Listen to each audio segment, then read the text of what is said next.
Hi hello welcome to TV 24.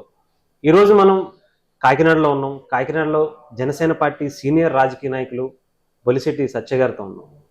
అంటే రీసెంట్గా జనసేన పార్టీకి సంబంధించి కొంతమంది వ్యక్తులు, మొన్న పితాని బాలకృష్ణ గారు కావచ్చు, నిన్న పోతిన మహేష్ గారు కావచ్చు, ఈరోజు మనుక్రాంతి రెడ్డి గారు కావచ్చు, జనసేన పార్టీని వేడటంపై బొలిశెట్టి సత్య గారి వివరణ అడుగుదాం. ఆయన అడిగి అసలు ఎందుకు ఈ మధ్య ఇలాంటి సిచ్యువేషన్స్ జనసేన పార్టీకి వస్తున్నాయి అనేది తెలుసుకున్నాం. సార్ నమస్తే. సార్ నమస్తే సరేష్ గారు. సార్ ఏం జరుగుతుంది సార్ జనసేన పార్టీకి సంబంధించి? ఒక్కొక్కరుగా కొంతమంది, అంటే అందరూ అని చెప్పలేం కానీ కొంతమంది మాత్రం కొన్ని నియోజకవర్గ ఇన్ఛార్జీలు, ఎమ్మెల్యే క్యాండిడేట్లుగా ఉన్నటువంటి వ్యక్తులు పార్టీ నుంచి బయటకు వెళ్తున్నారు. ఎందుకని సార్?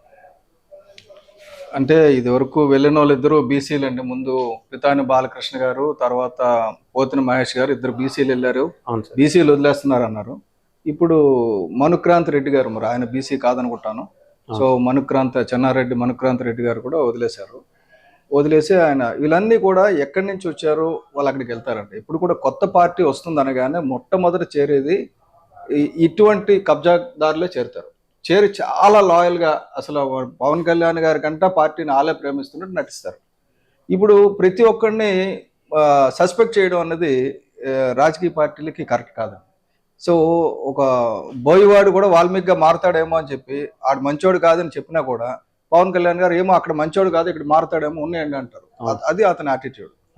కానీ పవన్ కళ్యాణ్ గారి ఆశయం ఏంటంటే ఈ రాజకీయాల్లో మార్పు తీసుకురావాలి, ప్రజాస్వామ్యాన్ని నిలబెట్టాలి, పంచాయతీరాజ్ వ్యవస్థను నిలబెట్టాలి, ప్రజల హక్కులు ప్రజలకు వెళ్ళాలి. ఇది ఆయన ఆలోచన. అయితే ప్రాబ్లం ఎక్కడ వస్తుందంటే మన వాళ్ళతోటి ఈ ఆలోచనతో ప్రయాణం చేసేవాళ్ళు టికెట్లు ఆశించరండి, అలాగే పార్టీని వదిలి వెళ్ళిపోరు. అవును సార్. ఎప్పుడైతే ఈ ఆశయాన్ని కాకుండా ఇండివిజువల్గా ఆశలతో వస్తారో వాళ్ళు ఈ పార్టీలో నిలదొక్కుకోవడం చాలా కష్టం. మీకు ఇదివరకు అతను ఎవరు, ఆయన పేరు పితాని బాలకృష్ణ గారు వెళ్ళారు కదా. అవును సార్. అక్కడ ఆ 4 మండలాల్లో మండలానికి 21 చెప్పుని 84 మంది కార్యవర్గ సభ్యులు ఉన్నారు. ఈ 84 మంది కార్యవర్గ సభ్యులు ఒక్కడు కూడా పితాని బాలకృష్ణ గారితో వెళ్ళారు. ఓకే.